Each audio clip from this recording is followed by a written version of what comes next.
about to do Soul next. Hey. This is T. This is my best friend Keith. And this is Seen It. And we're here to review Soul today. And I loved Soul.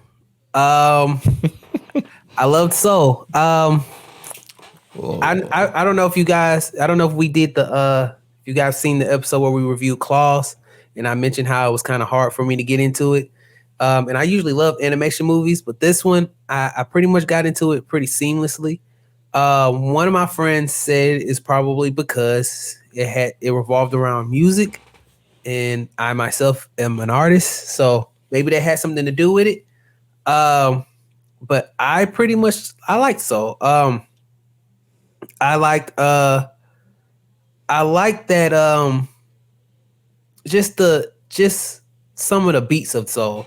I like the animation. Like when they was up in like the little Soul realm, there were certain scenes where I was like literally like when you saw like all the stars, I was literally like, man, I can imagine seeing this in like the theaters, because I think of when I saw Into the Spider-Verse in theaters, and I feel like it was just unmatched. How you like the time, you could tell they took 4 years on that animation for that movie. I could tell they took time on the animation for this movie, and in theaters, I'm pretty sure some people got a better TV than I do, but I liked it on the TV. In theaters, I'm sure it looked beautiful. I think Jamie Foxx. Keith, do you have any information about the movie? Because I just jumped straight on in. Yeah, give me a second. Keep talking about it. All right, so I think starring Jamie Foxx. I think Jamie Foxx did really good. I think Jamie Foxx did really good to the point where I wasn't really thinking about it, that the fact that it was Jamie Foxx doing the voice. Like, you know, you watch a movie where Will Smith is doing the animated voice of the pigeon or something, and you're just like, yeah, that's Will Smith. I was watching this movie and I wasn't thinking that. I wasn't thinking, yeah, that's Jamie Foxx. I was just enthralled into the movie. I believe. Oh, I'm gonna wait till Keith pulls up the facts about it because I'm ready. Oh, you ready? Go ahead. Yeah. Soul is a 2020 American computer animated fantasy comedy drama. Sheesh, that's long. Film produced by Pixar Animation Studios and released by Walt Disney Pictures. Directed by Pete Docter and co-directed by Kemp Powers, the film stars the voices of Jamie Foxx, Tina Fey, Graham Norton, Rachel House, Alice Braga, Richard Ayoade, Felicia Rashad, Donnell Rawlings, Questlove, and Angela Bassett. The story follows a middle school teacher named Joe Gardner who seeks to reunite his soul and his body after they are accidentally separated just before his big break as a jazz musician. Docter began developing the film in 2016, working from his contemplations on the origins of human personalities and the concept of determinism. He co-wrote the screenplay with Mike Jones and Powers. The film producers consulted various jazz musicians, including Herbie Hancock and Terry Lynn Carrigan, and animated its musical sequences using the sessions of musicians John Batiste, who created original compositions for the films, as reference. Soul is the first Pixar film to feature an African American protagonist. Yes. All right, so yeah. I was just finna get into like Questlove. That's what I was finna say. I felt like I heard Questlove in there, and I knew I did. But I think Tina Fey did well. There were some points where like when they was up in like the soul realm where they actually genuinely made me laugh. But I think what I liked most about this movie is the message. I feel like, I know this is a movie podcast, but I feel like since we're going there, a lot of us, myself included, we get so enthralled into what we feel like we're meant to be that it becomes so encompassing that I feel like if I'm not doing this, I have no other reason to live. I've had conversations with friends who do music as well or anything, and they'll say like, you know, if all I had was the ability to drum on a sidewalk, then I would be happy. But then and then that sounds good. Like I've been there when I'm just like, this is everything that I need to accomplish and everything that I need to be. But then I realized like that's just part of me. That's not all of me. It's it's like it's just part of who Tobias is. Like, like we are all multifaceted human beings. It's kind of like if one of your friends is a chef, that doesn't mean they can't be a writer as well. If one of your friends is a writer, doesn't mean they can't be an actor as well. We all have levels to us. And I feel like sometimes we become so, like I said, enthralled into like if we don't accomplish just one thing, that focus on accomplishing that one thing makes the rest of our life seem like miserable in comparison. And so then I love the fact that, you know, I feel like Jamie Foxx's character, I feel like when he saw his life, even he wasn't happy with his life.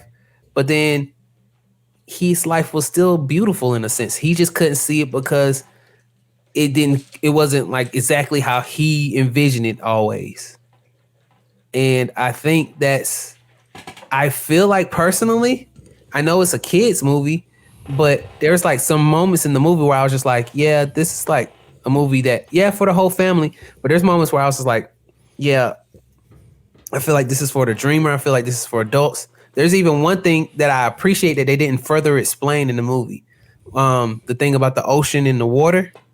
When I'm not gonna give it away, but there's something about ocean and the water that comes up, and I feel like if you're a kid and somebody says that, like I feel like if I was like 6 years old watching this movie and I heard that analogy about the ocean, water, whatever, I would have been like, "Dad, what?" But I love the fact that they didn't like, well, let me explain this. They just laid it out there because that's what it was, and yeah, I think this movie, the most important part for me is that this movie stick the landing because I feel like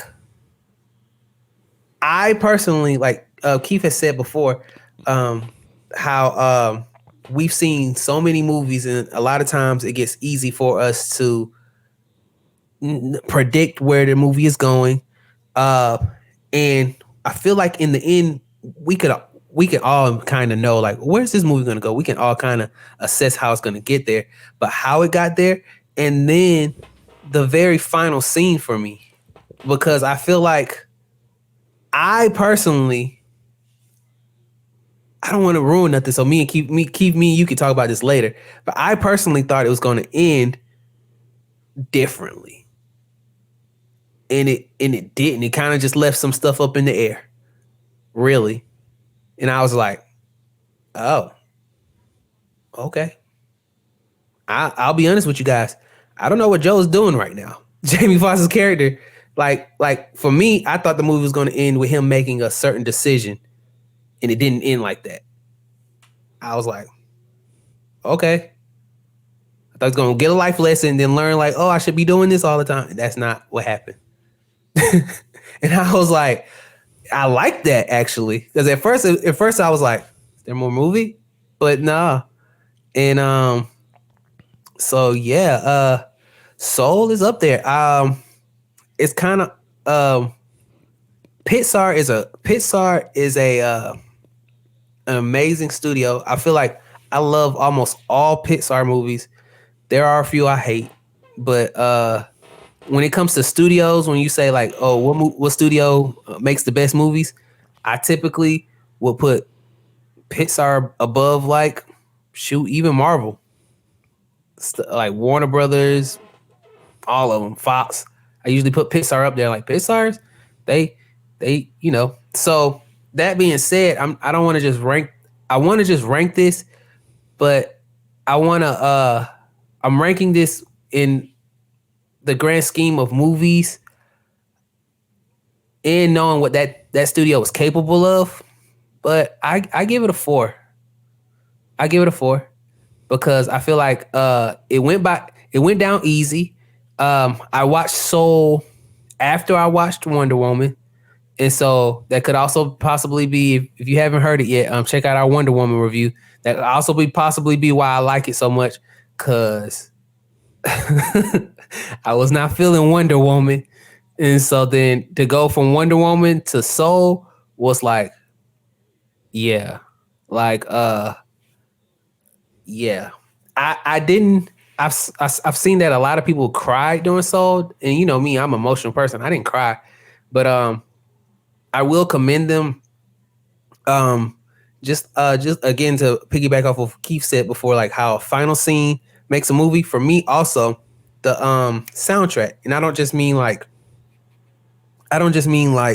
the music. I like we put this Beyonce song right here. No, I mean like the actual like. I feel like you can have a whole scene like if you when you guys get a chance, watch How to Train the Dragon. There's a scene when he's flying and there's no talking for like 3 minutes, but the music with the animation makes that scene beautiful. And there's a scene like that in this movie where there's no talking, it's just music. And what they do with the animation and what all the stuff, and it's just like, man, that was beautiful. So the music, yeah, it was good. So that's what I thought. I don't know if Keith's gonna agree with me because we talked before we did our Wonder Woman review. We talked a little bit about that, but all we said about Soul was that we both saw it, and then we was gonna come here. So what did you think, Keith, about Soul? I think this is where we part ways for the time being as far as movies are concerned. I'm not as much sold on Soul as a lot of people are. I saw a lot of you know, what's the word I'm looking for? I saw a lot of gaps in the plot. I saw a lot of issues as far as like character development is concerned. I saw a lot of issues as here's my thing with Pixar. Here's my thing with Disney. Here's my thing, and this is me as a black man, okay?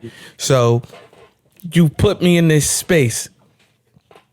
You put me in this space because you have someone now that looks like me, has the same interests as me, and has endured or is enduring some of the same pitfalls as me. In some respects, you're telling my story in some respects. So I look at it differently. I'm an artist, I'm a black man, and as an artist, sometimes you struggle and you get doors closed in your face, right? And your life isn't taking a trajectory that you thought that it would. We've all been there in some way, shape, or form for all intents and purposes. But when you've been there, you tend to look at movies that are somewhat telling your story differently. I agree. So with that said, with that said, and I'll put that to the side for right now.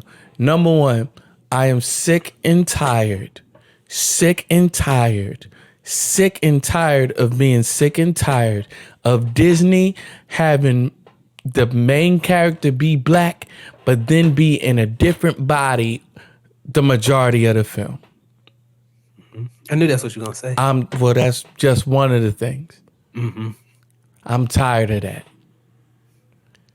It's like, all right, yeah, we got a black character, but then the whole time they a frog, or the whole time they a spirit, and you don't really see this person as who they are. My color is very much so a part of who I am. With that said, I do like the fact that then you have this spirit who's or this unborn spirit, for lack of a better phrase. I think that's what they call it in the film. This unborn person is in his body the majority of the time, who's Tina Fey, who's clearly the voice of a white woman. So you got a white woman in the body of a black man who's never been born before, right? So she has no experience to juxtapose it with. So we don't get the whole, well, you're a black, and so it takes away from, and I think this is sneaky in a lot of ways. It takes away from it takes away from the black experience. I'm gonna throw you a bone with the cab situation. Because he said, "Oh, I wouldn't get a cab. I wouldn't be able to get a cab if I wasn't dressed like this." Is sort of what he said. And at first, I laughed at it. I was like, I'm glad that they brought that up. But now, I when I go back and I think about it, I'm like, she doesn't have that experience, and she doesn't have that recollection. She has nothing to juxtapose it to. She has, like, I'm a white woman, I'm experiencing this, but it's kind of like a blip, and I don't even get it. And so for the most part, we're not even about to even really address this. But I'm going to appease the black audience and say we addressed this, but we really didn't.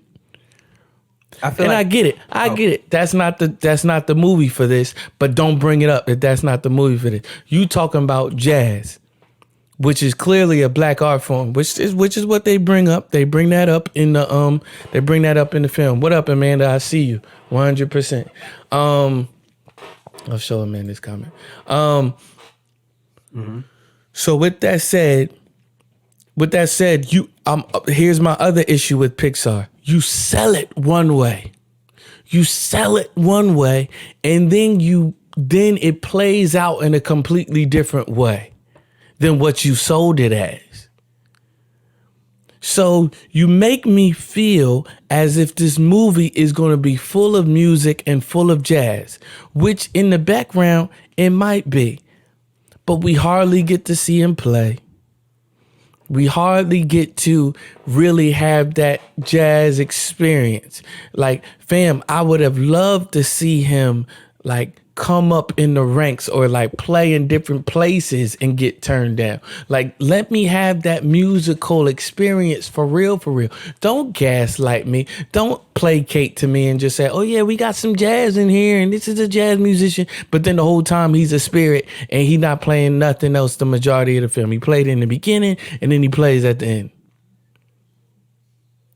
I came to see what Pixar was going to do with black music, because that's how you sold it. You gave me Jamie Foxx. You gave me Donnell Rollins. You gave me Angela Bassett. Come on. I'll say this. The scene in the barber shop, pivotal. I'm not going to say that they didn't try to help us out at all, because it was black. I don't want to say cast members, but it was black crew members that were saying, "Look, man, there needs to be. If he's going to get a new suit, then he needs to go to a barbershop, because ain't no way no black man is getting a suit and he ain't getting lined up." So that barbershop experience, although tongue in cheek, you know what I mean, is very like cliche, I guess it's pivotal. And I thought that it was dope. For a lot of reasons, like just the attention to detail that they pay and just in the movie in general. But Pixar is known for that. Pixar is known for like beautiful visuals and paying attention to detail and making things look real that aren't real and over accentuating stuff and what's the word? I always say the word wrong. I never say it because I say it wrong. Exacerbating making caricatures of people, which is what it is pretty much. And so that part is dope. He's all throughout the film. And I know this is what you're alluding to, but I'm just going to come right out and say it because this was a pivotal part in the movie for me. All throughout the movie, he's helping people find their spark. What I was alluding to? It might be. I don't know. Oh. But if not, it's cool. All throughout the movie, he's helping people find their spark. The girl and the young lady in his class, the young man who helped him get the job, he helped him find his spark already, and then Then Yeah. he's helping this unborn soul find her spark. And then at the end of the movie, they ask him, "What are you gonna do?" And he goes, "I don't know." I thought he was gonna. So I thought the way the movie was gonna end was he was gonna be a teacher. That's what I was. Like, fam, you've been helping people, and this is a great way to do that. And so, yes, the whole thing was like, well, no, we don't help people. We don't tell people what their purpose is, but it's clear. The whole movie, you helping people find their spark and and stick to what they doing. And then at the end of the movie, they say, what are you going to do with the rest of your life? I don't know, but I know that I'm going to live it. Well, so for me, I think it's kind of like it's not a secret or nothing, but I've been to therapy before, and my therapist has gone on record to say my job isn't to make the decisions for you. My job is to hopefully guide you in a way where you make healthy decisions for yourself. Cool guy, but I say that to say like one of my biggest pet peeves is like sometimes when I'm watching a movie where you lay everything out for the audience to like put the pieces together yourself, and then you still be like, now let me explain stuff. And so then fam, he didn't know what he was gonna do. Which means that he didn't fit. You didn't learn nothing. I feel like he did though. That's why he was able to go back and help. You were already living life. You were already living life. I feel like that's what he learned. You were fighting for your dream. That's what you wanted to do. And then you reached your goal and you was like, well, this is it. It's like, all right, well, cool. But then you don't go on to think, man, I have a higher purpose than just fulfilling my goals, but helping other people fulfill their goals. When you were doing that the whole movie and you don't get what you should be doing. I feel like subconsciously he should, but I feel like that's how he was able to go back up and help whatever her name was, 22. And so. And I also, this is what I don't like. Catch 22, the phrase catch 22 was right there and they never used it. And that pissed me off as a writer. Explain catch 22. I know the phrase, but catch 22 is, I don't know, they just should have used it at some point. Just should have used it at some point. Like if he was chasing her, and that could have been a catch 22 of sorts. She is a catch 22 in many respects. How are you an unborn soul?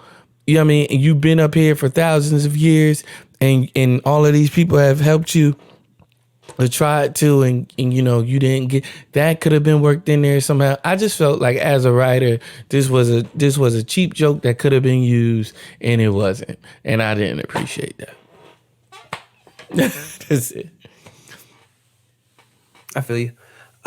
What does like I've heard the phrase catch 22, but what does that phrase like? You know how you do like the idioms of the week. What does that phrase? Yes. Like mean? Okay, I got you. I'm gonna look it up. Okay. I do know what it means, but catch 22 is actually like a book. Okay. Right. But that's where they got it from, I guess. Catch 22, a dilemma or difficult circumstance from which there is no escape because of mutually conflicting or dependent conditions. So a catch 22 is like you stuck in between a rock and a hard place. Or in the wrong person's body. Yeah. It's like your family was right there. Yeah. Got you. But cool. I'm just saying, as a writer, I would have loved to have seen it used at some point, but it wasn't. And you know that don't take any points off. I'm not taking points off for that. These are my main takeaways. I wanted more music. I wanted more. I wanted to see him more in his body. Well, it had a. I guess for me. Oh no, for me. I'm just giving you my takeaways. Okay, yeah. So more music, more see him more in his body and not this outer body thing. Even though I know that's what it's centered around. Do the thing, but put him back in his body. or use a white person next time. Also, loved it visually. Loved the story that it was telling. I didn't like the dismount. The dismount. The ending of it. So Oh, like you led me up to this point. You did all of these tricks. It was cool, but the ending, I don't like. I don't like the landing. what'd you give it? 2.5. 2.5. I'm not just liking stuff because you gave us a black character. I'm not moved by smoke and mirrors. So for and I see that. And I it's watched it twice. Oh, I gotta watch it again. But yeah, I still give it my 4 because I'm not moved by stuff. I am. Well, you gave it a 4. Don't do this to me, Tobias. No, I said I'm still giving it a 4. Okay, but you can't. Don't do that. Like I never gave my grade. You gave your grade. Yeah. I'm not trying to dissuade you from saying what you saying. Oh, no. I'm saying my thing. So you like, well, I still give it a 4. That's cool. I give it a 2.5. But I also let me have my grade without you reiterating your grade. That's not fair. But what I will say is I don't being movie lover and all that stuff. I'm not easily persuaded by our leads being black either. So I like what you said about that. So I don't want people to think just because a movie has a black lead, we're gonna be like it's great. But for me, I think I went into this movie and I think I got what I was expecting because I didn't know they were gonna do that whole body switch thing. When that happened, I was just like, actually, when they was coming back to Earth, I was like, oh, she's finna be in the him and he's finna be in the cat. I knew that, but what I will say is, I wasn't, even though I knew it was a movie about a music teacher, it being a Pixar movie, I wasn't expecting any music book in a weird way because it was a Pixar movie. I think if it was a Disney movie, I'd be like, where the music at? But it's a Pixar movie, and I don't know one. The only Pixar song I've known and out of all the movies they've ever had is that "You Got a Friend in Me" song. I don't know nothing. No, so I think that's why for me. But being a musician, if it was if I think if I went into that, I think when I watched it, I kind of knew subconsciously. I think if my expectations was more like what Keith was saying, then I probably would be like, yo, this disappointed me. But because of Pixar, I think I had already been like, I think I know what I'm finna get. I know he, like when I saw the cat, I was like, oh, he's gonna be in the cat. And this and so yeah. But at the end of the day, I do agree with you about him. Like I thought the movie was going to explain that he was going to be a teacher. So in my mind, the way it ended, I feel like it was an open ending thing. Like I don't necessarily mean teacher, because you are giving gifts. God gives us gifts. God gives us gifts, and God gives us talents. Right? There's a lot of, and let's say for this instance, for this example that I'm giving, they're two different things. You can have a God-given gift and then a talent. The gift works with the talent, right? So say I don't want to say I'm a musician, right? Take LeBron for instance, right? LeBron's God-given gift is that he's a humanitarian, right? God also gave him a talent, which is basketball, to accentuate this God-given gift. So one is your purpose. The other one propels or is a vehicle for said purpose. You know what I'm saying? So you don't have to be a teacher, but say that his purpose was to inspire people. You know what I mean? So yeah, I'm thinking like, yeah, let me wrap around and be like, man, this is a great way for me to showcase my purpose or not even showcase, but for me to live in my purpose. I love inspiring people to do this, that, and the third. You know what I'm saying? So I'm not thinking teacher. I want you to get in your mind, it's bigger than me. And it was all internal at the end. It was like, well, I don't know what I'm going to do, but I know I'm going to live life to the full. It was like, okay, all right. You missed it all in my opinion. In my opinion. I feel you. All right. Well, that's our takes on the Soul movie. So, what did you guys think? Did you love it? Did you hate it? Was it trash? Was it the best thing you saw ever? Um, like I said, write in for us to review some more stuff. Um, yeah, we're gonna start. I'm gonna start trying to have a few different things going on with each episode, but we'll start that next week or a couple of weeks from now. But for now, this is Tobias. That's the homie Keith. We just reviewed Seen It. We just reviewed Soul. Love you guys. Till next time. Peace. Peace.